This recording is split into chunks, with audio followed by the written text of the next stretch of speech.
December 5th, 1945, Fort Lauderdale. 5 Navy aircraft lift off on a training run.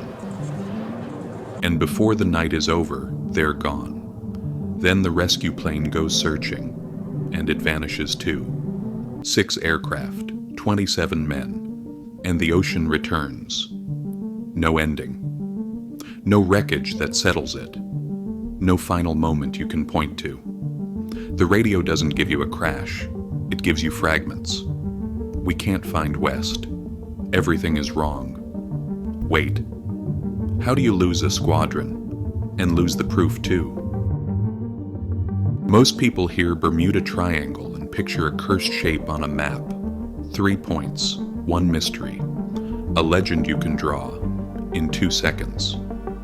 But Flight 19 isn't a ghost story, it's a failure story. Because the ocean doesn't have to hide the truth. It only has to hide the evidence. And once the evidence is gone, the story becomes immortal. Here's the twist. What if the triangle isn't a location, but the moment evidence stops surviving? Here's what we can anchor. 5 TBM Avenger aircraft, 14 men, a navigation training route with a practice bombing run. Takeoff is recorded around mid-afternoon, often cited as about 2:10 p.m. On paper it's simple, out, practice, back home. But paper doesn't fly through weather, and paper doesn't fly through doubt, because over open water, a little off isn't a mistake, it's a new ocean.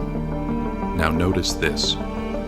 What if the first step toward disappearance isn't impact, it's misplacement? Picture the cockpit. Not cinematic, practical. Rain on the canopy. A horizon that softens into nothing. Engine vibration. A compass that feels hesitant. Over land, you correct. Over water, you guess. And the most dangerous minute isn't panic. It's the calm minute. When you still think you have control, right before you don't. This is the part people miss. The ocean doesn't erase aircraft, it erases certainty. The most haunting evidence isn't wreckage, it's voices, radio fragments, conflicting headings, positions debated. Confusion doesn't sound supernatural at first, it sounds normal, one person sure, another disagreeing. Time slipping away, sentence by sentence. And the most dangerous moment wasn't panic, it was confidence. In the wrong location. A few degrees off, for long enough, becomes miles. Miles become fuel. Fuel becomes time. And time becomes silence. So ask yourself, if the decision is wrong, does the ocean even need violence? Here's what most people miss. The ocean punishes small mistakes. On land, one wrong turn is a detour over open water.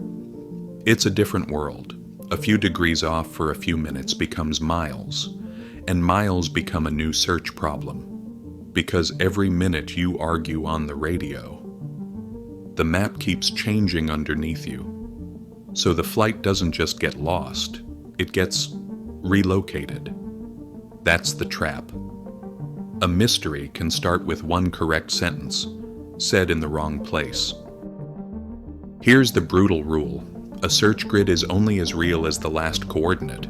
If the coordinate is wrong, you can search perfectly forever. Not because rescuers don't try, because the ocean doesn't hold still. Visibility collapses. Night steals verification. Currents relocate clues. They move debris. They move anything that could end the story before the story can be proven. So you search perfectly in the wrong ocean. The problem is, what we call mystery might just be math, fed bad inputs. And this is where the case turns into a machine. Because Flight 19 isn't the only blank ending. A search aircraft goes out. A Martin PBM Mariner. 13 more crew. That's the 6th aircraft. That's how the number becomes 27. And it doesn't come back either. Some accounts describe a flash over the water, a pillar of flame, then nothing. No confirmed wreckage that closes the file. Now the case has 2 blank endings, a disappearance, and a disappearance of the search. Wait, when the rescue vanishes too, who's left to confirm anything? Here's the taboo layer. At sea, the sequence breaks. On land, you get witnesses, debris, a chain of cause and effect. At sea, the chain snaps. And when the chain snaps, it feels like intention, like reality was edited. Because you don't get the boring middle, you get radio confusion. And then silence. You get an empty ocean that refuses to keep the scene intact. That's why it feels paranormal. Not because it is, because the proof doesn't survive long enough to feel ordinary. So what do people do with a blank ending? They fill it. We draw shapes on maps. We name villains. We prefer a story that feels satisfying because uncertainty doesn't. But the truth is colder. Most disasters don't need a monster. They need a chain reaction, a wrong assumption, a delayed correction, a night horizon, and an ocean that refuses to preserve proof. So the real question is, if the evidence can't survive, how can the story ever die?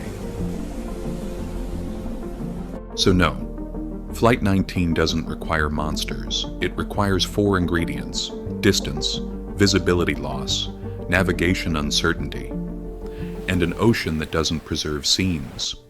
Wait, the triangle isn't a location. It's the moment evidence stops surviving.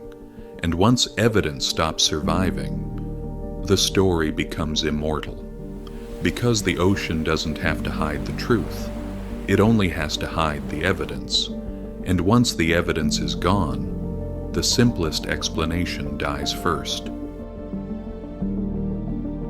Next time, we open the second blank ending, the search plane that vanished trying to find the first, and we follow what shouldn't exist: radio fragments, dead air gaps, a trail made of sound, with no ending you can see. If the ocean erases evidence, why does it ever let a signal through?